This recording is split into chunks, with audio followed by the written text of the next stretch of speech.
Hər vaxtınız xeyir olsun. Kombinatorika mövzusunun izahına baxırıq. Burada bizi maraqlandıran 3 əsas anlayış var. Kombinazon, permutasiya və aranjman anlayışlarıdır. İlk öncə permutasiya anlayışından danışacağıq, amma buna keçməzdən öncə faktorial anlayışının mənası nədir? Onu qeyd edək. Faktorial anlayışı dedikdə birdən bu formada göstərilir. N faktorial dedikdə birdən n-ə qədər ədədlərin hasili nəzərdə tutulur. 1, 2, 3 və s. Yəni birdən n-ə qədər ədədlərin hasilini biz n faktorial qeyd edirik. Məsələn, 5 faktorial dedikdə 5 vur 4 vur 3, 2, 1 nəzərdə tutulur. 3 faktorial dedikdə 3 vur 2 vur 1 və s. nəzərdə tutulur. 0 faktorial 1 qəbul olunub. Bunu qeyd edəndən sonra keçirik permutasiya anlayışına. Bəs permutasiya nədir? İlk anlayışımız kombinatorikada permutasiya anlayışıdır. Permutasiya n ədədinin bütün mümkün yerdəyişmələrinin sayını göstərir və permutasiyada biz deyirik ki, n sayda ədədin bütün mümkün olan yerdəyişmələrinin sayı n faktorialdır. Permutasiya n faktorial göstərir. Yəni, n sayda bir element verir. Məsəl üçün, 5 dənə element deyir ki, bunun mümkün düzülüşlərinin, yerdəyişmələrinin sayını tapın. Permutasiyada biz sadəcə düzürük. Burada seçim yoxdur. Sadəcə düzürük və yaxud da ki, deyirik buna yerləşdirmə. Düzmə və ya yerləşdirmə. Permutasiyada seçim yoxdur. Məsəl üçün, 5 əşya arasından 3 dənəsini və s. seçmirik. Sadəcə olaraq seçilmiş olan kəmiyyətləri biz müəyyən sıra ilə, müəyyən qanunauyğunluqla düzürük. Tutaq ki, permutasiya ilə bağlı belə bir sual verək. Deyir ki, A, B, C, D hərflərinin mümkün olan yerdəyişmələrinin sayını tapın. Yerdəyişmə deyəndə və yaxud da ki, deyə bilər A, B, C, D hərflərini, şəxslərini neçə üsulla sıraya düzmək olar və s. Bu formada. 4 dənədir. Biz burada heç nəyi seçmirik. Sadəcə olaraq düzürük, yerləşdiririk. Bu olur 4 faktorial. 4 faktorial da nədir? 4 vur 3 vur 2 vur 1. Yəni 24 olur. Permutasiya 3 hissəyə bölünür. Təbii ki, burada birincisi təkrar permutasiyadır. İkincisi yanaşı permutasiya. Üçüncüsü isə dairəvi permutasiyadır. Dairəvi masa ətrafında neçə müxtəlif üsulla yerləşmək olar, oturmaq olar buna əsasən. Birincisi keçirik təkrar permutasiyaya. Dediyimiz kimi, ilk öncə sadə permutasiyada nə edirik? Deyə bilər ki, 5 insanı sıraya düzdün və yaxud da ki, 3 dənə karandaşı neçə müxtəlif üsulla yan-yana düzmək olar.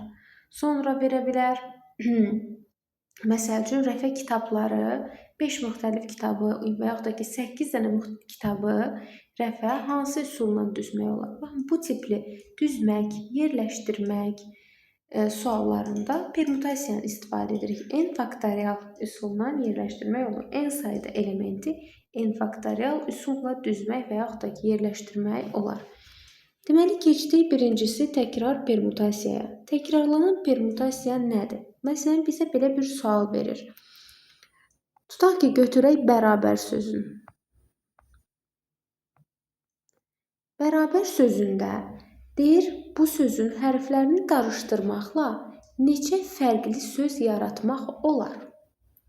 Mənalı və yaxud da ki, mənasız. Nəyə baxırıq? Neçə dənə hərfi var? Biz bunları sadəcə düzəcəyik, elə deyil, hərflərini sıraya düzəcəyik. Baxırıq, 1, 2, 3, 4, 5, 6, 7 dənə hərf var. Yazırıq 7 faktorial. Axı, bu 7 faktorialın içərisində, məsələn, mən birinci B ilə 5-ci yerdə dayanan B-ni yerlərini dəyişsəm, o bir yer dəyişmə sayılır. Ancaq fərqli söz yaranmır. Ona görə də burada təkrar permutasiyada biz nə edirik? Ümumiləri götürürük, bölürük təkrarların sayına. Ümumiləri götürürük təkrarların sayına. Burada təkrarlanan B-lər var. Neçə dənə B var? 2 dənə. 7 faktorialı bölürük 2 faktorialara. Başqa təkrarlanan ə hərfimiz var. Ə-ni də götürürük. Neçə dənə ə var? 2 dənə var. Bu da təkrarlanır. Daha sonra hərfi var. Həmçinin hərfi də bir dəfə də təkrarlanır. Yəni 2 faktorial da budur. Necə yazırıq? 7 vur 6 vur 5 vur 4 vur 3 vur 2 vur 1 və yaxud da ki 2 faktorial da saxlaya bilərik. Bölərik 2 faktorial vurulsun. 2 faktorial 2'dir. Bu da 2'dir. 2 faktorial gedir. 2 ilə də 2 4 olur. Bunlar da gedir və cavabı 7 vur 6 vur 5 vur 3. Yəni 30 vur 21 60 olur. Nəticədə 630. Deməli bu sözdən mənalı, mənasız 630 dənə söz yaratmaq olar. Daha sonra bunlarda nə ola bilər? Deməli bizim təkrarlanan permütasiyada əsas qaydamız o oldu ki, ümumi sayın faktorialı, ümumi say faktorialı bölürük təkrarlananların öz aralarındakı təkrarların sayının faktorialına. Ümumi sayın faktorialını bölürük təkrarların sayının faktorialına. İndi bizdə təkrarlanan permütasiyada nə baş verə bilər? Qeyd elədiyimiz kimi, məsələn, müxtəlif karandaşları yan-yana qoya bilər. Müxtəlif rəngdə tutaq ki, əşyaları yan-yana qoya bilər. Belə bir sual qarşımıza çıxa bilər. 3 dənə qırmızı, 2 dənə yaşıl, 2 dənə də mavi karandaşı yan-yana qoyub neçə fərqli üsulla düzmək olar? Biri sadəcə belə bir sual verir. 3 qırmızı, 2 yaşıl, 2 dənə mavi karandaşı neçə üsulla sıraya düzə bilərik? Yenə də düzmədi. Ümumi sayaya baxırıq. 3, 4, 5, 6, 7. Yazırıq 7 faktorial bölünsün. Təkrarlanan varımızdır burada 3 faktorial. Təkrarımız var 2 faktorial. Təkrar var yenə də m'lər 2 faktorial. Bu da oldu nə? 7 faktorial bölünsün 3 faktorial, 2 faktorial, 2 faktorial hesablamalıyıq. Növbəti nə sual verə bilər bizdən? Əgər desə ki, bu qırmızı karandaşlar, yaşıl və ya mavi karandaşlar eyni formalıdır və ya müxtəlif formalıdır, artıq burada bir məqam ortaya çıxır. Əgər bunlar eyni formalıdırsa, biz bu formada bölürük bunlara. Çünki qırmızı eyni formadırsa, 3 dənə qırmızı yerini dəyişməyin bir mənası olmur. Qırmızı əvvəldədir. Məsəl üçün, bir qırmızı əvvəldə, biri axırda, biri tam ortadadır tutaq ki. O üçünün də yerini mən dəyişsəm, yenə də eyni şey olacaq. Əgər eyni formalıdırsa, biz bölməliyik onların təkrarlarının sayına. Ümumi sayın faktorialını təkrarların faktorialına bölməliyik. Amma söhbət qırmızı karandaş, amma fərqli formalı qırmızı karandaşlardan, yaşıl və ya mavi karandaşlardan gedirsə, burada artıq bölmürük. Sadəcə olaraq 7 faktorial yazırıq. Çünki birinci yerdə dayanan, tutaq ki, bunu qırmızı 1, qırmızı 2, qırmızı 3 kimi düşünsək, hər biri məsəl üçün açıq qırmızı, biri tünd qırmızı, məsəl üçün bir belə və yaxud da ki, biri qısa, biri uzun karandaş kimi nəzərdə saxlasaq, onlarda artıq 3 faktorial, 2 faktorial, 2 faktorial təkrarlamalara bölmürük. Səbəb də ondan ibarətdir ki, onlar eyni karandaşlar deyirlər və onlar yerini dəyişəndə artıq bizə fərqli düzülüş vermiş olacaq. Eyni formalarda bölməyimizin məqsədi odur ki, necə bayaq bərabər sözündə 2 dənə B-yə bölürdük. Çünki B hərfi elə hərfdir zaten. Yəni, hara fırladırıqsa fırladaq, ya birinci yerdə, ya 5-ci yerdə o eyni məna kəsb edir. Həmçinin də eyni formalı karandaşlardan söhbət gedəndə eyni olur. Eyni formalı karandaşdan söhbət gedirsə, təkrarların sayının faktorialını bölürük. Amma söhbət müxtəliflərdən gedirsə, orada artıq bölmürük. Elə olacaq yer dəyişmə 7 faktorial. Çünki onlara biz ayrıca 7 element kimi baxırıq və həmin 7 elementin yer dəyişməsini nəzərdə saxlayırıq. Bu təkrar permütasiya idi. İkincisi gəlir yanaşı permütasiya. Yanaşı permütasiyada artıq bizə nə deyir? Deyir ki, tutaq ki, 3 dənə qız, 2 dənə oğlan. Qızlar yanaşı olmaqla sıraya düzülürlər. Qızlar yanaşı olmaqla sıraya düzülürlər. Bu nə deməkdir? Qızlar yanaşı olmaqla sıraya düzülürsə deyəndə, təbii ki, hər bir qız bir-birindən fərqlidir də. Qızlar eyni olası deyil. Qız 1, 2, 3, oğlanları da O1, O2 ilə işarə edirəm. İndi bizə bu şərt qoyur. Yanaşı permutasiya buna görə deyirik ki, 3 dənə qız yan-yana olmaq şərti ilədir. Artıq bizdə burada bir şərt var. Onların yanaşı olmasını şərtləndirir. Və artıq biz 3 dənə qızı yan-yana qəbul edirik. Və bunlara yanaşı olanlara bir element kimi baxırıq. Və məhz yanaşı permutasiyanın da qaydası budur ki, yanaşı olmaq şərti hansı kəmiyyətə aid edilirsə, biz onu vahid bir element kimi, vahid bir kəmiyyət kimi qəbul edirik. Və 3 dənə qız bir element kimi götürülür. Onlar hara fırladırıqsa fırladaq, hara qoyuruqsa qoyaq bu qızların yerini, həmişə yan-yana düşməlidirlər. İndi artıq burada 3 dənə element kimi baxa biləcəyik. 3 elementin yer dəyişməsini biz nə deyirdik? 3 faktorial deyirdik. Bir şeyi də unutmuruq burada. Nəyi unutmuruq? Qızlar da öz arasında yer dəyişə bilər axı. Biz bu qızları yan-yana saxladıq.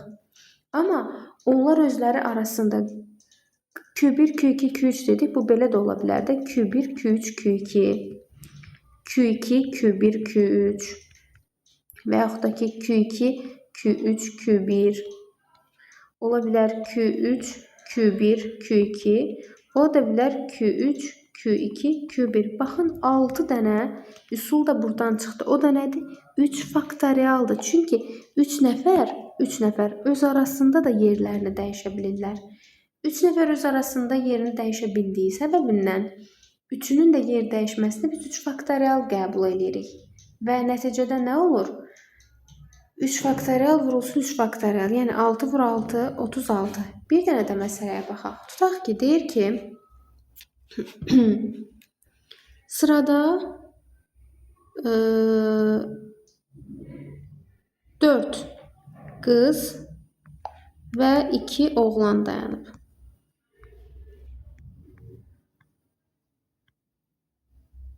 Oğlanlar yanaşı olmaq şərti ilə oğlanlar və qızlar deyək.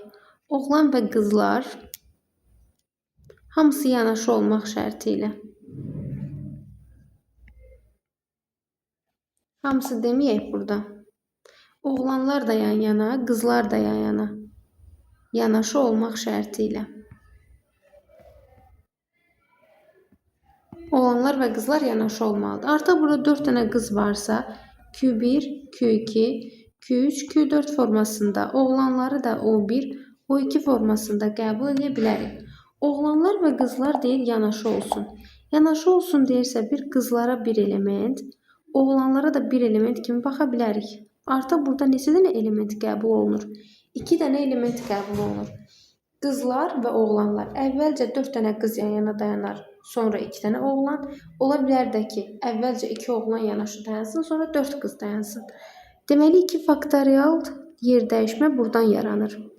Həmçinin hər bir qız bir-birindən fərqlidir axı. Birinci məsəl üçün Aysel dayanır, Nərmin dayanır, Aytən dayanır, Aysu dayanır. Sonra bir məsəl üçün dəyişir sırası, fərqli formada dayanırlar. Birinci Aysu dayanır, sonra Aysel və bu formada. O 4 dənə qız öz arasında da yer dəyişə bilir. Ona görə də onun yer dəyişməsini biz 4 faktorial kimi qəbul edirik. Məsəl üçün O1, O2 də tutaq ki, ola bilər Akiflə Arifdir və yaxud da ki, ola bilər Ariflə Akifdir. Bu da necə olur? Yəni 2 faktorial sayda da öz aralarında yer dəyişmələri var. Bu səbəbdən nə deyirik? 2 faktorial 2-dir, 4 faktorial 24-dür, 2 faktorial da 2-dir. 24 vur 4, 96. Deməli, bunlar 96 üsulla yan-yana dayana bilərlər. Yanaşı permutasiyada bu formada həmişə yanaşı olanlara eyni bir element kimi baxırıq, eyni bir element kimi götürürük. Sadəcə oğlan və qızlar bir-birinin eynisi deyilər, axı fərqli-fərqli insanlardırsa, onların da öz aralarında yer dəyişmələri var. Bunları vurmaq lazımdır. Bu yanaşı permutasiyada karandaş məsələsi var. Məsəl üçün deyir ki, 3 dənə göy, 2 yaşıl və 1 mavi karandaşlar Göylər mavi olmasın, bu qara olsun tutaq ki. Qara. Göylər yanaşı olmaq şərti ilə. Göylər yanaşı olmaq şərti ilə. Burada bir məqam var. Sualı bizə necə verə bilər? 3 müxtəlif göy və yaxud da ki 3 eyni göy, eyni formalı və müxtəlif formalı. Söhbət belə deyək, eyni formalı olanda, eyni formaldan gedəndə bunların öz aralarında yer dəyişməsi bizə maraqlı deyil. Çünki əgər eyni göydürsə, bunu mən hara fırladıramsa fırladım, yenə də göy olacaq. Amma bu göylər fərqli formadırsa, məsəl üçün göy 1, göy 2, göy 3. Bunların da öz aralarında 3 faktorial sayda yer dəyişmələri var. Bu səbəbdən nə edirik? İndi göyləri yazırıq yanaşı. Sonra 2 dənə yaşıl və 1 dənə də qırmızı var. İndi deyir ki, bütün karandaşlar müxtəlif formalıdır. Müxtəlif formalı. Müxtəlif formalıdırsa, həm göylər, həm yaşıllar, həm də qırmızılar, hər biri müxtəlif formalıdır. Göylər yanaşı olmalıdır. Göyləri yanaşı olmaq şərti ilə bir yerdə bir element kimi götürdüm. Bir dənə yaşıl, digər qırmızı. 4 element var. Yazırıq 4 faktorial. Vururuq. Göylər müxtəlif formalıdır deyə o göylər də öz aralarında yer dəyişə bilirlər. Bu olur nə? 3 faktorial. Cavabımız olur 4 faktorial vur 3 faktorial. Burada yaşılların təkrarlanmasını deyə bilərsiniz ki, yaşıllar da 2 dənə daxı bölək, təkrarlanan permutasiya demişik. Təkrarlanırsa onların sayına bölək. Lakin burada biz hamısını demişik, müxtəlif formalı. O yaşıl 1, yaşıl 2 kimi qəbul edəndə fərqli elementlərdilər də, onlar yer dəyişəndə təbii ki, fərqli bir düzülüş olacaq. Bu səbəbdən də 24 vurulsun 6, yəni 144 formada olacaq. Həmişə müxtəlif deyirsə, məsəl üçün, söhbət insanlardan gedir və yaxud da ki, karandaşlardan gedir. Müxtəlif formalı bir şey deyirsə, onların da yer dəyişmələri nəzərə alınmalıdır. Amma eynidirsə, onların yer dəyişməsini biz nəzərə almırıq. İndi sualı dəyişirəm, eyni formalı deyirəm. Eyni formalı. Göylər də, yaşıllar da, qırmızılar da eyni formalıdır. Yenə də 3 dənə göy yanaşıdır. 2 dənə yaşıl, 1 dənə də qırmızı. Aha, neçə dənə element var? 1, 2, 3, 4. Yazırıq 4 faktorial. Bu dəfə nə edirik amma? 3 faktoriala vurmuruq, çünki bunlara bir element kimi baxdıq və hamısı da eyni formalıdır. Bunların yer dəyişməsi nəzərə alınmır. Yaşıllar da eyni formalıdır. Yaşıllar artıq təkrarlanıb. Bunlar bir-birinin arasında yer dəyişə bilirlər. Yer dəyişmə olanda təkrarlanan permutasiyada nə edirdik? Bölürdük təkrarların sayına. Artıq 4 faktorial 24-dür, 3 faktorial 2-dir. 24-ü də 2-yə böləndə cavabı alırıq 12. Yəni ki, gördük ki, müxtəlif formalı və eyni formalı olanda hansı cür şərtləndiririk? Mütləq şəkildə, yəni bu formada baxmaq lazımdır. Əgər yanaşı olmayan eyni rənglər varsa, həmin yanaşı olmayan rənglərin öz aralarında faktoriallarına bölürük. Dedik ki, 3 dənə göy, 2 dənə yaşıl, 1 dənə qırmızı götürmüşüksə, o yaşıllar eyni formalıdır. Eyni rənglidirlər və eyni formalıdırlar və s. belə şərt qoyuruq da. Eyni sözün deyirsə, o yanaşı olmayanların rənglərini də öz aralarında faktoriallarına bölürük. Dediyimiz kimi gətirdik 2 faktoriala böldük. Söhbət müxtəlif formadan gedirsə, müxtəlif formaların öz aralarında yer dəyişməsinə baxmalıyıq. Yəni bu formada. Daha sonra bir dənə də bu tip soruşa bilər. Məsəl üçün 3 dənə göy, 2 dənə yaşıl, 2 dənə də qırmızı olsun. Hamısı müxtəlif olsun. Göylər və yaşıllar yanaşı olmaq şərti ilə göylər və yaşıllar müxtəlif formada deyirik. Müxtəlif. Göyləri və yaşılları yanaşı götürdük. 4 dənə element kimi qəbul elədik. 4 faktorial. Müxtəlifdirsə artıq. Bu göylərin öz arasında müxtəlif yer dəyişmələri var. Vurmalıyam 3 faktorialı. Yaşıllar da müxtəlifdir. Onların da öz aralarında yer dəyişməsi var. 2 faktorial. Vururam bir-birinə. Qırmızılar da müxtəlif olduğuna görə artıq bölmürəm. İndi amma eyni desə, yenə də ya göylər yan yanadır, yaşıllar da olsun yan yana, qırmızılar da yan yana. Söhbət eynidən gedirsə, yenə də 4 dənə element kimi baxıram, 4 faktorial və bölürəm nəyə?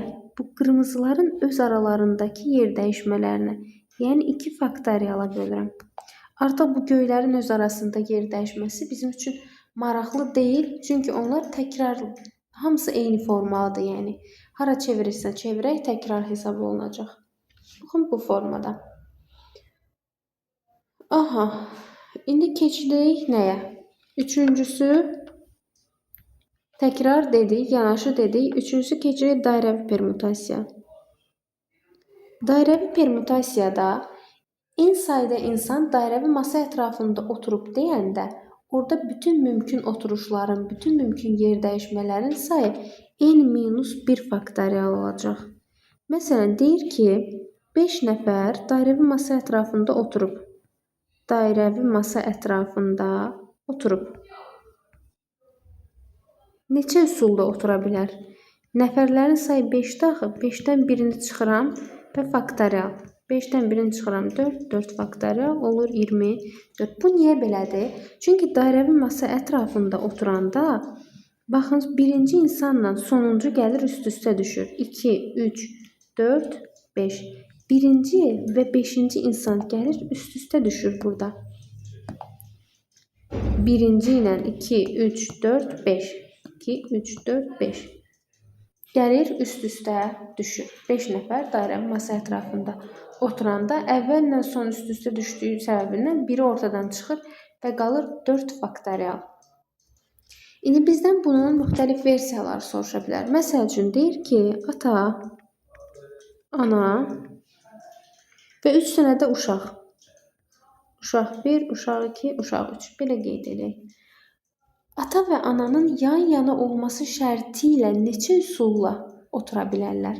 Ata ilə anaya bir element kimi baxırıq. Bu olur bir element. Uşaqlar da 2, 3, 4 dənə element var. Əgər n-in sayı 4-dürsə, biz faktorialdan nə edirdik? 4 çıxılsın 1 faktorial yazırdıq. Amma bir şeyi də unutmuruq. Ata ilə ana, ana ilə ata yan-yana olanda onların yerini dəyişə bilərik biz. 2 faktorial sayda da öz aralarında dəyişə bilirlər. Və nəticə nə olur? 3 faktorial vurulsun 2 faktorial. 6 vur 2, 12. Bunların da öz aralarında yer dəyişmələrinin sayı olur 12. İndi başqa bir soruşa bilər. Deyər ki, bu dəfə uşaqlar yanaşı olsun. Uşaqlar yanaşı. Uşaqları yanaşı götürəndə yazırıq U1, U2, U3. Uşaqlar oldu yanaşı. Ata ilə bir də var ana. Ayrı-ayrı şəxslər kimi baxıram. Uşaqlara bir şəxs kimi baxıram. Ata bir, ana da bir. 3 dənə şəxs var, 3 element. Onda 3 çıxılsın 1 faktorial. Vurmalıyam nəyə? Uşaqlar öz arasında yer dəyişə bilər axı. U1, U2, U3 olar. U3, U1, U3, U2, U3, U2, U1, U3, U1, U2 və s. Mən bu formada 3 faktorial sayda da öz aralarında dəyişə bilərlər. Yenə də 2 faktorial vur 3 faktorial cavabı 12 almış oluruq. Təbii ki, cavabı fərqli də ala bilərdik də. Yəni söhbət yuxarıda 12-dir, bu da 12 alınacaq deyə bir şey yoxdur. Daha sonra nə ola bilər? Başqa bir suala baxaq buna aid. Tutaq ki, 8 nəfər oturub, 8 nəfər dairəvi masa ətrafında oturub. Oturub. 3 nəfər yan-yanaşı, məsəl üçün deyir, ABC şəxsləri yanaşı olmaq şərti ilə neçə üsulla otura bilərlər? Biz götürürük ABC şəxslərinə bir element kimi baxırıq. Yerdə qalan 4-cü, 5-ci, 6, 7 və 8-ci şəxslərdə olsun. Məsəl üçün D, Y, F, K, L olsun. ABC-yə bir element kimi baxanda 1, 2, 3, 4, 5, 6. Vur 6 faktorial. Vurulsun, daha doğrusu 6 faktorial yox, 5 faktorial. Çünki 6 dənə element varsa, dairəvi masada 6 minus 1 faktorial, yəni 5 faktorial vurulsun. Əlavə olaraq da bu ABC şəxslər öz aralarında 3 faktorial sayda yer dəyişə bilirlər deyə 5 faktorial 120, 3 faktorial 6. Deməli bunlar öz aralarında 720 üsulla yer dəyişim edə bilirlər. Aha. Deməli permutasiya bu qədər dairəvi, yanaşı və təkrar permutasiyaya nəzər yetirdik.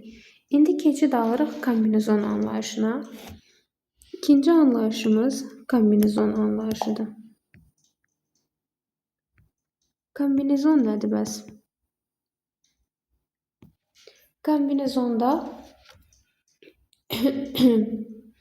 Kombinezonda artıq burada n elementdən k saydasını seçir. Permutasiyada dedik, düzmək və yaxud da ki, yerləşdirməkdir. Kombinezon isə seçim edir. N sayda elementdən k saydasını seçir. Ona görə qarşınıza əgər seçimlə bağlı suallar çıxırsa, məsələn, 6 kitabdan 5 dənəsini neçə üsulla seçə bilərəm? Qrupdakı, məsəl üçün 10 nəfərin içərisindən 5 nəfərlik neçə dənə qrup yarada bilərəm? Bunların hamısını seçib yaradırıq da. Seçimə əsaslanırsa orada kombinezon var. Artıq üçüncü deyəcəyimiz aranjman anlayışında həm seçim var, həm də düzüm var. Yəni həm seçir, həm də plusdakı onları yerləşdirir. Permutasiya və kombinezonun qarışığıdır, ona deyirik aranjman. Aha, ikinci kombinezona baxaq. Kombinezon C ilə işarə olunur. Kombinezon n əsasdan k deyirik. N əsasdan k nə deməkdir? N faktorial bölünsün n minus k faktorial vurulsun k faktorial. Bu formada qeyd olunur. Şərtdə əgər bizə seçim deyirsə, kombinezon n əsasdan k düsturu ilə tapırıq. Onu qeyd edək ki, bütün n elementli çoxluğun, bütün alt çoxluqlarının sayı 2 üstü n-dir. 2 üstü n nədir? N elementli çoxluğun bütün alt çoxluqlarının sayı.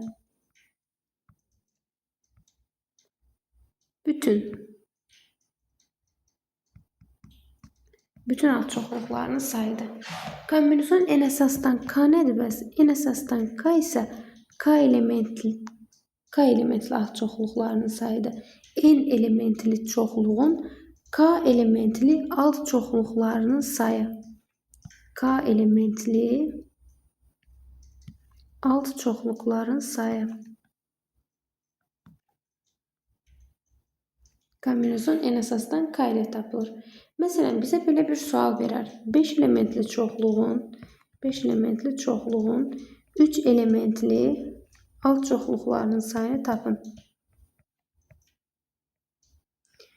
N nədir? 5'dir. Bu çoxluğun 5 dənə elementi var. Bizdənsə k-nı, yəni 3 elementli çoxluqlarının sayını soruşur. Biz də seçirik 5'in içərisindən 3 dənəsini. Necə seçirik? Kombinezon 5 əsasdan 3. Bu da olur 5 faktorial bölünsün 3 faktorial vurulsun 5 çıxılsın 3. Yəni 2 faktorial. Belə hesablayırıq. 5 4 vurulsun 3. 3'dən sonra faktorial yazıb dayanırıq. Aşağıda 3 faktorial vurulsun. 2 faktorial da elə 2'dir. 3 faktorial ilə 3 faktorial gedir. 5 vur 4 20 bölünsün 2 olacaq 10. Deməli 5 elementli çoxluğun 3 elementli alt çoxluqlarının sayı 10'a bərabərdir. Həmçinin bizə bir çoxluq verə bilər. Deyər ki, bu çoxluğun içərisindən 3'ünü neçə üsulla seçə bilər? Məsələn, deyir ki, A, B, C, D, Y. Bunlardan 3 dənəsini neçə üsulla seçə bilərik? Neçə üsulla? 3'ünü soruşmayaq, 2 dənəsini soruşaq. Burada 5'dən 3'ə gələcək ona görə. 5'dən 2. Baxıram neçə dənə elementi var? 5 dənə elementi var. Və mən 5'indən 2 dənəsini seçməliyəm. Yenə də nə edirik? 5 faktorial bölünsün 2 faktorial vurulsun 5 çıxılsın 2. Yəni 3 faktorial da olacaq 10. Deməli 2 dənəsini də 10 üsulla seçə bilər. Necə? AB, AC, AD, AY. Sonra BC, BD, BY, CD, CY və DY formatında seçə bilirik. Daha sonra qeyd elədiyimiz kimi seçim deyirsə kombinezona başvururuq. Burada 2 hal mövcuddur.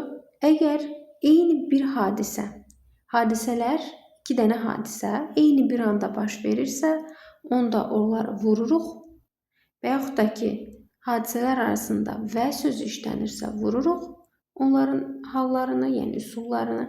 Amma və ya sözü işlənirsə, biri baş verib, digəri baş vermirsə, hadisələrdən yalnız biri baş verirsə, onda biz nə edirik? O üsulları toplayırıq. Məsəl üçün deyir ki, 6 oğlan və 5 qız içərisindən kimi seçirik? 2 dənə oğlan, 3 dənə də qız seçək. Neçə üsulla seçilə bilər? Biz oğlanları təbii ki, oğlanların içərisindən seçirik və deyək. 2 oğlan və 3 qız. Yəni hökmən mən bu 11 nəfərin içərisindən 2 dənə oğlanı və 3 dənə qızı seçməliyəm. Təbii ki, oğlanlar oğlanların içindən seçilir, qızlar da qızların içərisindən. 2 dənə oğlanı mən 6 dənə oğlanın içindən seçirəm. Seçim deyirəmsə kombinizon. Kombinizon 6-dan 2. Və deyirsə vururuq və ya hadisələr eyni anda baş verir deyə vururuq. Qızları da qızların içərisindən götürürük. Yəni kombinizon 5 əsasdan 3. Gəlib artıq hesablayırıq. 6 faktorial bölünsün 6 çıx 2. 4 faktorial vurulsun 2 faktorial. Bunu da vurmalıyıq. 5 faktorial bölünsün 3 faktorial vurulsun 2 faktorial. Bunu da artıq hesablayırıq. 6 vurulsun 5 vurulsun 4 faktorial bölünsün 4 faktorial vurulsun 2. Vurmaq lazımdır. 5 vurulsun 4 vurulsun 3 faktorial bölünsün 3 faktorial vur 2. 4 faktoriallar gedir. 3'lər də gedir. 30 bölünsün 2. 15. 20 bölünsün 2. 10. 15 də 10'a vuranda cavabı alırıq 150. Deməli 150 üsulla seçim edə bilərik. İndi bizdən soruşsaydı, məsəl üçün deyir ki 4 şalvar və 3 kofta. Yəni bir insanın 4 şalvarı, tutaq ki 3 koftası var. Bunlardan deyir 2 şalvar və ya 2 kofta. Neçə üsulla? Və ya deyir artıq. Yəni ya mən 2 şalvar götürəcəm ya da ki 2 kofta götürəcəm. Şalvarı şalvarın içərisindən götürürük. Kombinizon 4'dən 2. Və ya deyir, yəni hadisələr eyni anda baş vermir, onda toplayırıq. Kofta da koftanın içərisindən seçilir. Kombinizon 3'dən 2. Hesablayırıq. 4 faktorial bölünsün 2 faktorial vur 2 faktorial. Üzərinə də gəlirəm. 3 faktorial bölünsün 2 faktorial vur 1 faktorial. Bu da neçə edəcək? 4 vur 3 vur 2 bölünsün 2 vur 2. Üzərinə də gəlirəm. 3 vur 2 faktorial bölünsün 2 faktorial vurulsun 1. Bunlar getdi. Birincisi 6'dır. İkincisi 3'dür. 6 ilə də 3'ün cəmi bizə 9 vermiş olur.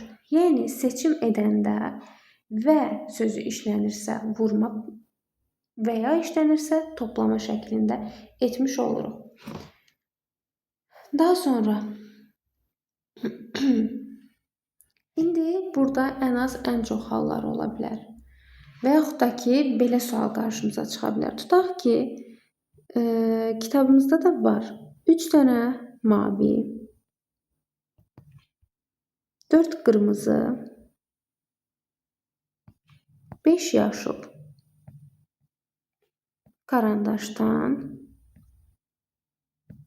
karandaşımız var, belə deyək.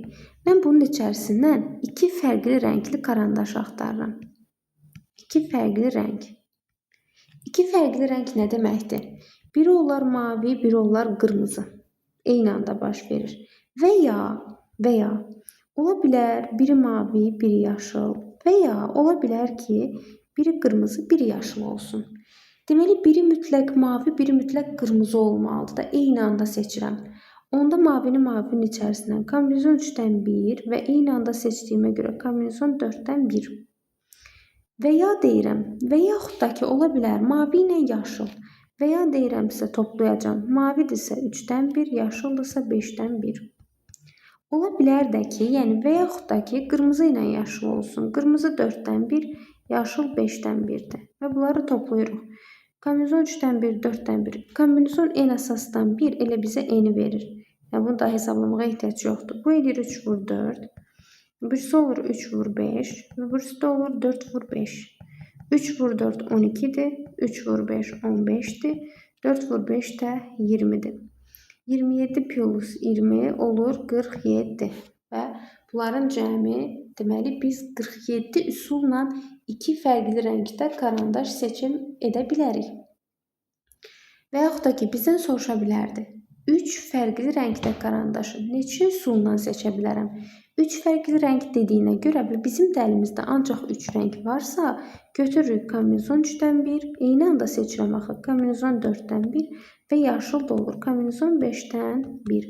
3 vur 4 12, 12-ni də 5-ə vurdum 60. Deməli, hər birindən bir dənə götürürəmsə, o olacaq hərəsindən biri və eyni anda götürüldüyünə görə olur 60. Yəni vururuq bir-birinə. Təbii ki, burada bir dənə bizdə 5 dənə rəng olmuş olsaydı, 5 rəng olmuş olsaydı, deyərdik ki, yenə də 3-3 qruplaşdıracağıq. Tutaq ki, məsəl üçün mavi, yaşıl, sarı, ağ, qırmızıdır. Bizdən soruşur 3 dənə rəng. Təbii ki, biz 5-dən 3-ünü seçirik. Bu qədər çox soruşmaz. 4-dən 3-ünü seçirik. Bu necə ola bilər? Mavi, yaşıl, sarı olar. Mavi, yaşıl, ağ olar. Və yaxud da ki, mavi, ağ, sarı olar. Mavi, ağ, yaşıl olar. Sarı, ağ, yaşıl. Sarı, ağ, mavi. Və s. Yəni bu formada seçimlər eləyə bilərik. Hər birinin sayılarını vurub ən nəticədə isə onları toplayarıq ki, nəticəni də alaq. Kombinezon bu qədər. Keçdik növbəti aranjmana. Aranjmanda nədir bəs? Üçüncüsü. Aranjman.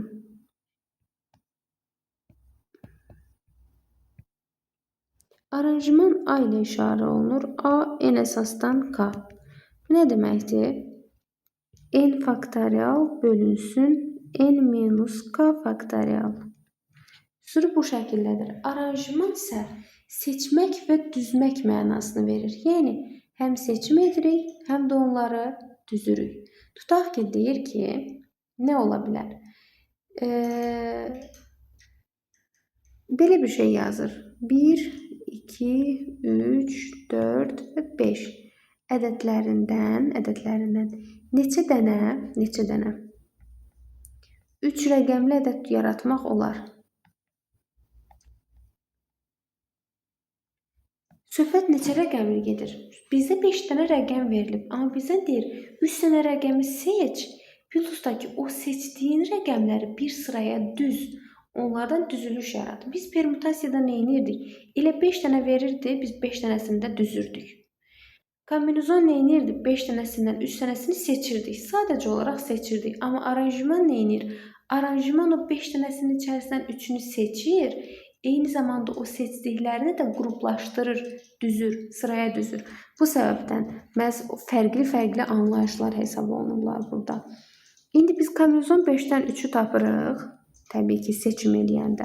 A bu düzürsə, aranjman 5-dən 3 yazırıq.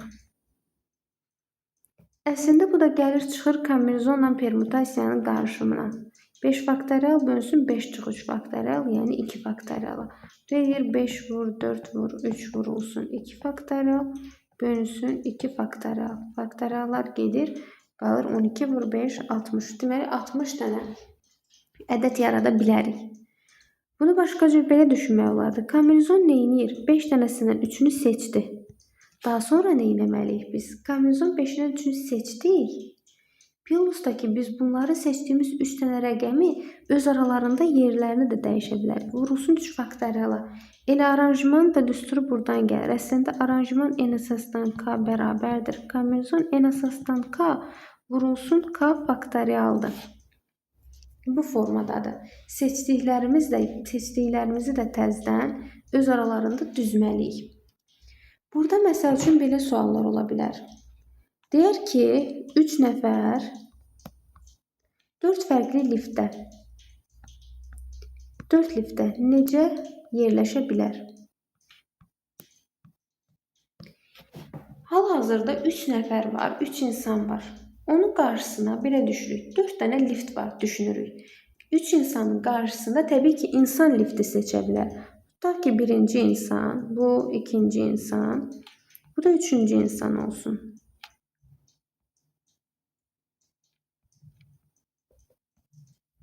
Aha. Bunların da qarşısında 4 dənə lift var. Birinci insan fikirləşir ki, mən neçə dənə lift seçə bilərəm? Qarşısında gəlir 4 dənə lift açılır. 4 dənə lift var. Elə bir binanın 4 lifti var və yaxud da ki, universiteti 4 lift var. Deyir ki, mən bu 4-ünü də seçə bilərəm. 4-ünə də keçib daxil ola bilər. Sonra ikinci adam da fikirləşir ki, mənim də qarşımda 4 dənə lift var. O da 4 liftdən 4-ünü də seçə bilər. Oldu 4. Və üçüncü nəfər də fikirləşir ki, mən də belə deyək, bunu seçə bilərəm. 4 dənəsini seçə bilər. Və nəticədə alırıq 4 vur, 4 vur, 4. 64. 3 nəfər 4 dənə lifti 64 üsulla seçə bilər. Amma belə düşünürük. 2 dənə belə düşünək, 3 dənə kitabı, 3 kitabı 4 dənə rəfə yerləşdiririk. 4 rəfə neçə üsulla yerləşdirə bilərik? Burada bir məqam var. Hər rəfə bir kitab düzəcəkdir. Amma hər liftdə sualın şərti biraz dəyişir. Onu qeyd edeyim ki, məsələn, əgər bizə desə ki, hər liftin tutumu bir nəfərdir. Bu kitab məsələsini hələ keçməyək, lift məsələsini biraz daha dərin aydınlaşdıraq. İndi deməsə əgər hər liftin tutumu bir nəfərdir, onda bu biz dediyimiz qaydadır. 4 vur, 4 vur, 4. Amma desə ki, hər liftin tutumu bir nəfərdir. Hər liftin tutumu bir nəfərdirsə, onda artıq birinci adam 4 dənə liftdən 4-ünü də seçə bilər. Artıq bu mindi getdi bu liftə. Digərinin qarşısında 3 dənə seçim var. Onun 3 dənə seçimi var. O da mindi getdi üçündən hansısa birinə. Yerdə 2 lift qaldı. Yerdə qalan adamın da 2 dənə şansı var. 4 vur, 3 vur, 2. Vurma prinsipidir bu. Amma aranjmanla yazanda necə yazırıq? Aranjman 4-dən 3 yazırıq. Bu deyilir 4 faktorial.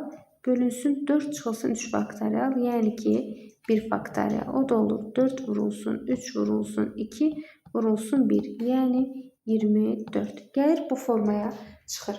Yəni əgər orada bizə vurğulamalıdır.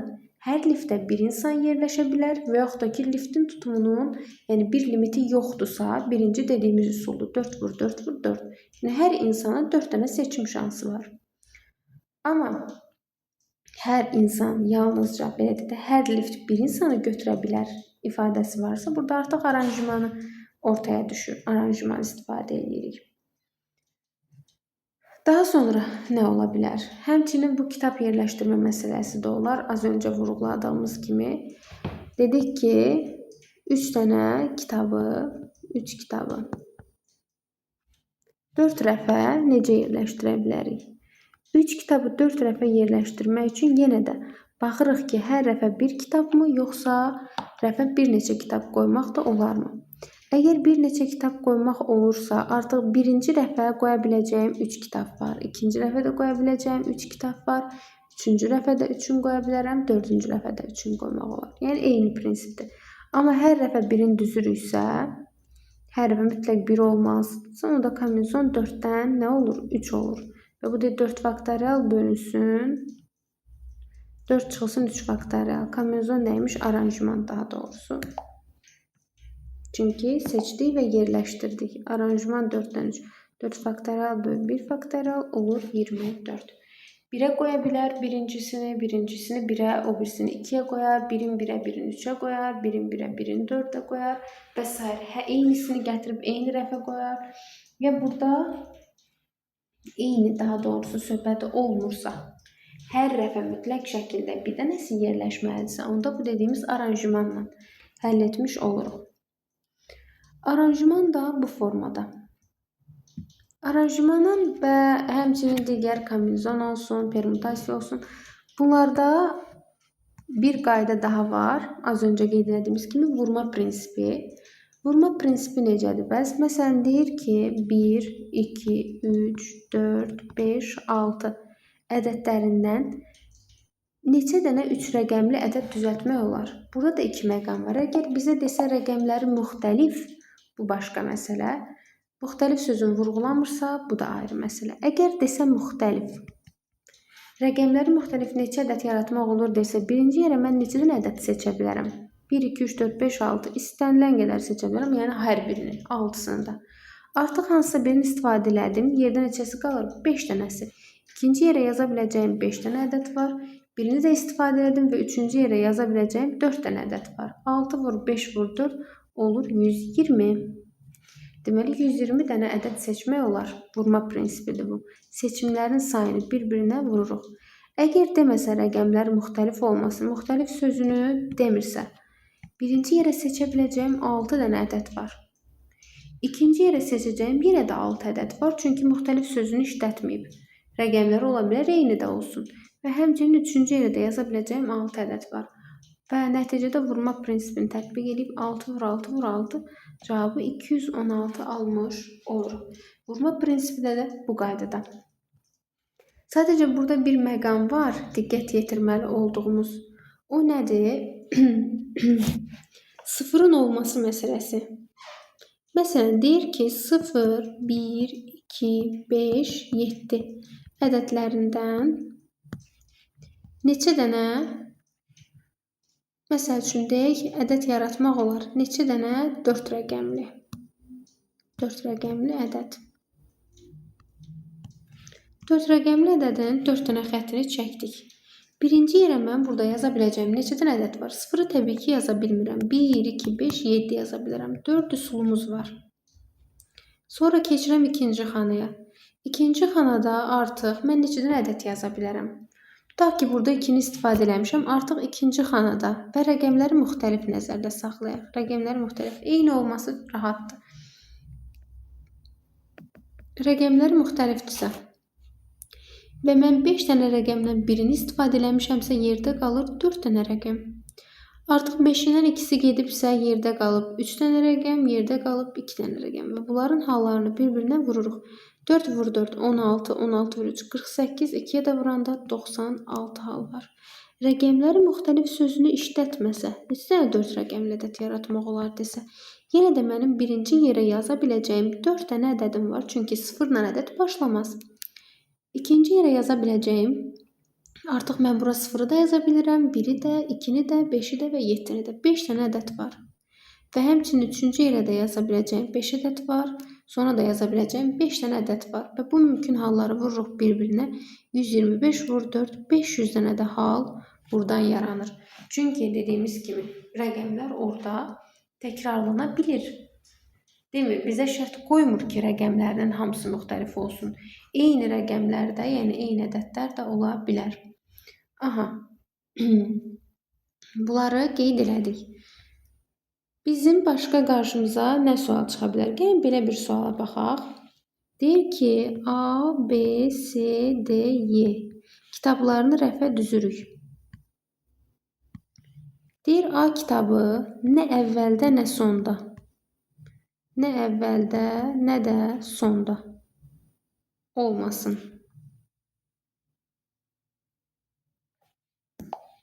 İndi keçid edirik. Nə əvvəldə, nə sonda olmasın deyirsə, 1, 2, 3, 4, 5 dənə yer yazırıq. Əvvəldə və sonda ola bilmərsə, ikinci yerdə ola bilər. 3, 4, 5. Üçüncü yerdə ola bilər. Əvvəldə və sonda olmasın. 1, 2, 3, 4, 5. Ola da bilər ki, burada olsun. Yəni, ortadakı üçüncü yerdə olmuş olsun. Deməli, burada olma ehtimalı nədir? Biz əgər A-nı ortaya qoymuşuqsa, yerdə 1, 2, 3, 4 dənə halımız qalıb. Bura mən 4 dənə də A-nı artıq yerləşdirmişik. 4 dənə kitab, 4 dənə yer. 4 faktorial qaydada düzə bilərəm. Həmçinin burada da 4 kitab, 4 yer qalıbsa 4 faktorial. Burada 4 kitab, 4 yerdirsə 4 faktorial. Və ən nəticədə bunları toplayıram. Və yaxud da ki 4 faktorialı vururuq 3-ə. Bu deyilir 24 vur 3, 72 üsulla. Deməli, bu kitabları rəfə düzə bilərəm. Elə düzməliyəm ki, A nə əvvəldə, nə də sonda olmasın. Bu hal olur 72 sayda halda. Ehtimal gəlir sonra. Ehtimal. Bəs ehtimal nədir? Kombinatorika, permutasiya, kombinizon anlayışlarını Tam dərk eləyəndən sonra ehtimalı həll etmək bizim üçün çox sadə olur. Niyə? Çünki ehtimal dediyimiz mümkün halların sayı və əlverişli halların sayı ilə təyin olunur. Hər hansı bir hadisə baş verir və bu baş verən hadisələrin ümumi sayını biz n qəbul edirik. Əlverişli halların sayını, yəni mümkün ola biləcək, bizim üçün sərfəli olan halların sayını isə m qəbul edirik. Onda A hadisəsi, tutaq ki, bir A hadisəsi baş verir. A hadisəsinin baş vermə ehtimalı ümumi halların sayında əlverişli halların sayıdır. Yəni əlverişli halların sayını bölürük ümumi halların sayına.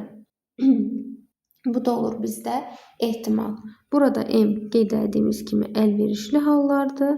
N isə ümumi halların sayı hesab olunur. Əlverişli halların sayının ümumi halların nisbəti ehtimaldır. Məsələn, bizə qeyd edir ki, torbada, indi ən sadəsindən başlayıram. Torbada məsəl üçün 5 dənə sarı, 15 dənə də yaşıl top var. Deyir ki, bir şar çıxarırıq, bir dənəsi şar çıxarırıq.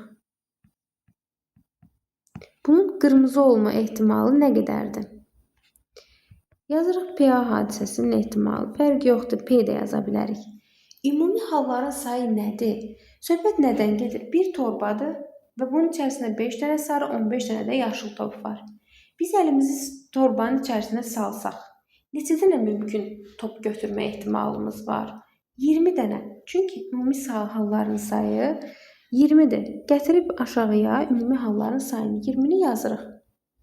Bəs əlverişli halların sayı nədir? Mən əlimə atıramsa, oradan mənim qırmızı götürməyim, qırmızı yox, daha doğrusu, qırmızı heç yoxdur burada. Qeyd eləməmişim, sarı olsun. Sarının çıxma ehtimalı nə qədərdir?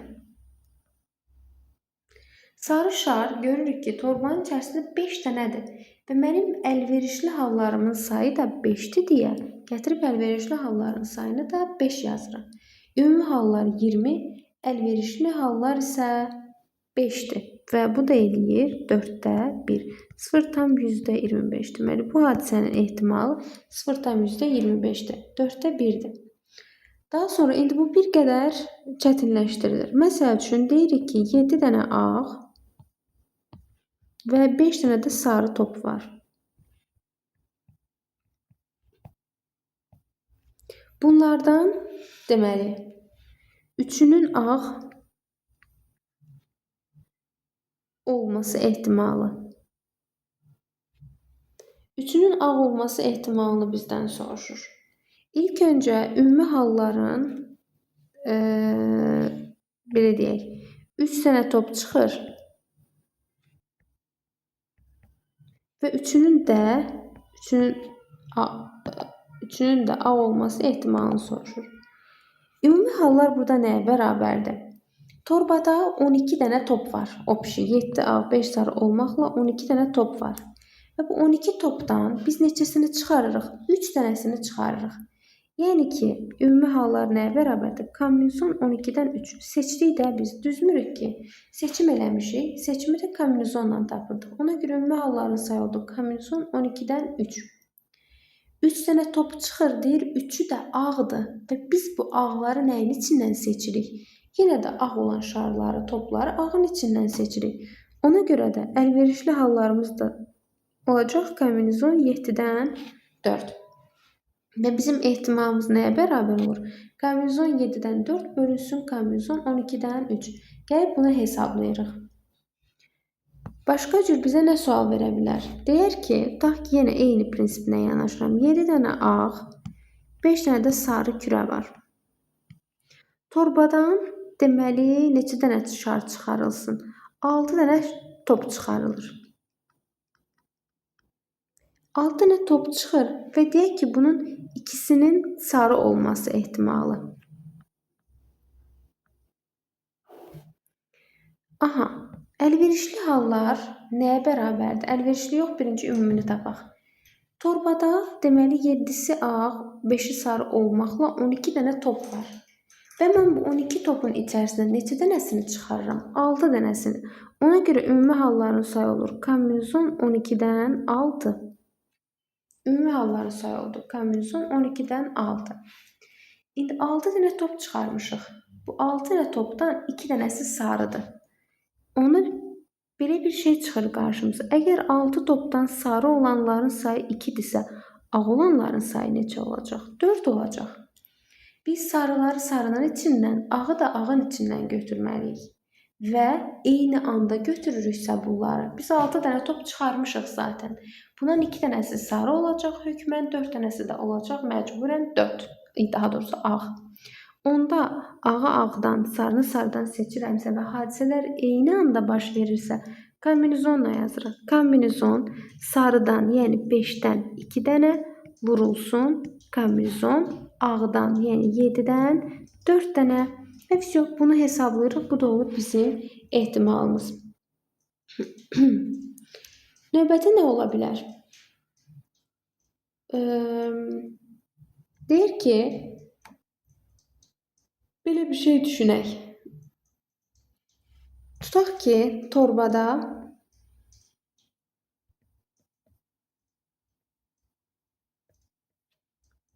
3 yaşıl,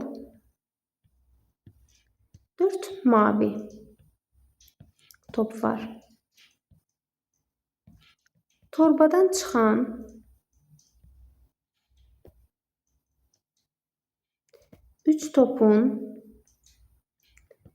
ən az ikisinin yaşıl olması ehtimalı. Ən az ikisinin yaşıl olması ehtimalını tapırıq. Baxırıq, torbada 3 dənə yaşıl, 4 dənə mavi top varsa, cəmi neçə dənə top var? 7 dənə top var. Və biz torbadan 3 dənə top çıxarırıq. Onda əlverişli halların sayı, ümumi halların sayı nəyə bərabər olur? 7 dənə top var və bu 7 dənəsindən 3 dənəsi çıxırsa, ümumi halların sayı olur. Kombinezon 7-dən 3. İndi deyir, çıxan 3 topun ən azı ikisinin yaşıl olması. Ən az ikisinin yaşıl olması nə deməkdir? Ya ikisi yaşıl, biri mavidir, ya da ki, üçü də yaşıldır. İndi bu hallara baxıram. Ya budur və yaxud da ki, budur. İndi ikisinin yaşıl, birinin mavi olması ehtimalını quraq. İkisi yaşıl, biri mavidirsə, bu nə deməkdir? Kombinezon 3-dən 2 vurulsun kombinezon 4-dən 1. Və yaxud da ki, yəni topladıq, üçü də yaşıl olsun. Yəni nə? Kombinezon 3-dən 3'ü çıxa bilər. Ən az ikisinin yaşıl olması o deməkdir ki, ya ikisi yaşıl, bir dənəsi mavidir, ya da ki, üçünün üçü də yaşıldır, mavi top heç çıxmayıb. Və bunları toplayıb ehtimalın nəticəsini alırıq. Yəni ən az, ən çox məsələlərini deyirsə, burada diqqətli olmaq lazımdır. Deyə bilərdik ki, yəni bu misalın timsalında ən çoxu birinin, ən çox ikisinin mavi olması. Ən çox ikisinin mavi olması nə deməkdir? Ya ümumiyyətlə mavi yoxdur, üçü də yaşıldır. Ya biri, ikisi yaşıl, biri mavidir. Ya da ki, ən çox 2 mavi varsa yazıram 2 mavi, bir dənə yaşıl. Bu hallara baxıram. Ya budur və yaxud da ki, budur. Üçünün də yaşıl olması ehtimalı nədir? Kombinezon 3-dən 3. Sonra, ikisinin yaşıl, birinin mavi olması kombinezon 3-dən 2 vurulsun kombinezon 4-dən 1'dir. Və birinin yaşıl, ikisinin mavi olması nə deməkdir? Yaşılı yaşılın içindən seçirəm. Kombinezon 3-dən 1. 2 dənə mavi varsa kombinezon 4-dən 2. Ehtimallar da olur, bax bu. Yəni bu baxımdan, bu çərçivədən həll edirik. Ehtimalda bir də qarşımıza çıxa bilər zər məsələləri. Yadımızda saxlayaq. En sayda zər atırıqsa, en sayda zər.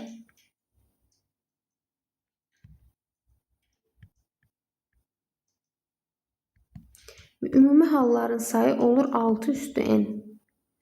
Ümumi hal sayı bərabər olur 6 üstündə n-ə. Məsələn, deyir ki, bir dənə misal nümunəsi üstündə deyək. 2 dənə zər atılır. 2 dənə zər atılır. Üst-üzə düşən xallar cəminin 7 olması ehtimalı. 2 dənə zər atıramsa, cəmin 7. Bilirik ki, zərin üzərində 1-dən 6-ya qədər ədədlər var. Birinə 1 düşər, birinə 6 düşər. Birinə 6 düşər, o birisinə 1 düşər. Sonra 2 düşər, 5, 5 ilə 2. Bir də onlar 3 ilə 4, 4 ilə 3. Ümumi hallarımızın sayı nədir? 6 üstündə 2. Çünki 2 dənə zər atmışıq. Bəs əlverişli halların sayı nədir? 1, 2, 3, 4, 5, 6. Bu da elədir 6. Və nədir? 36-da 6 eləyir 1 bölünsün 6. Zər məsələlərində bu forma. 2 dənə zər atılır. Bizdən soruşa bilər. Heç olmasa bir dənə zərdə 5 xalının düşməsi. Heç olmasa birində 5 düşür deyirsə, birinci yalnız birində 5 düşməsinə baxırıq. Sonra ikincidə 5 düşməsinə və yaxud da ki, hər ikisində 5 düşməsi ehtimalına baxırıq. Deməli, qeyd etdiyimiz kimi, məsəl üçün, indi dediyim məsələnin də həllinə baxaq. Dedik ki, buradan qeyd eləyək. 2 zər atılır. Məsəl üçün, heç olmasa birində 3 xalının düşməsi.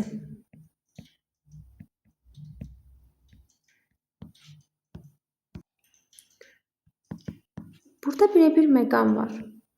A və B hadisələrinin eyni anda baş verməsi A hadisəsi ilə B hadisəsinin cəmindən çıxırıq A və B hadisələrinin kəsişməsi. Yəni belə düşünürük. Belə düşünsək, biz A hadisəsi nədir? Birinci zərdə, yəni birinci zəri atanda üst-üzə düşən xalın 3 olmasıdır. Bu nədir? Təbii ki, 6-da 1-dir. 6 halımız var. Bir zəri atanda 1, 2, 3, 4, 5, 6 üzv düşə bilər. 6 hal var. 3-ün düşməsi də bir dəfə düşə bilər, təbii ki. Bu olur 6-da 1. Həmçinin bu ilə deyirəm, ikinci zərdə üst-üzə düşən xalın 3 olmasıdır. Təbii ki, bu da 6-da 1-dir. Digəri isə A və B hadisələrinin eyni anda baş verməsidir. Yəni, hər ikisində 3 xalının düşməsi ehtimalıdır. Hər ikisində 3 xalının düşməsi ehtimalı nədir? 2 zər atıram, 2 zər atıram. 2 zər atanda baş verən halların sayı 6 üstü 2 idi. Hər ikisində 3 olması bir dənə halda baş verir də. Bunda da 3, onda da 3. Deməli, bu olur 36-da 1. Və mən əgər A və B hadisələrinin birləşməsini, yəni heç olmaya bir dənəsində 500-ün düşməsini tələb edirəmsə, onda toplayıb 6-da 1 ilə 6-da 1-i toplayırıq və nəticədən çıxırıq 36-da 1-i.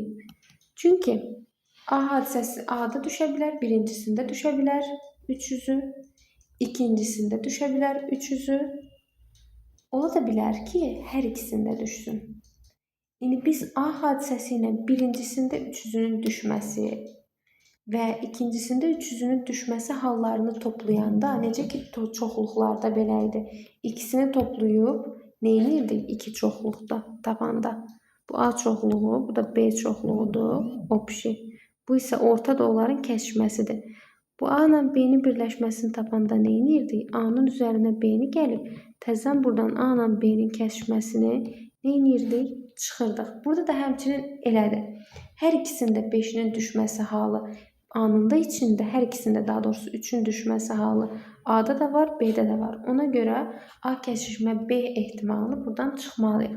Bu da 36-da 12, 36-da 1 edir 36-da 11. Yəni bu şəkildə.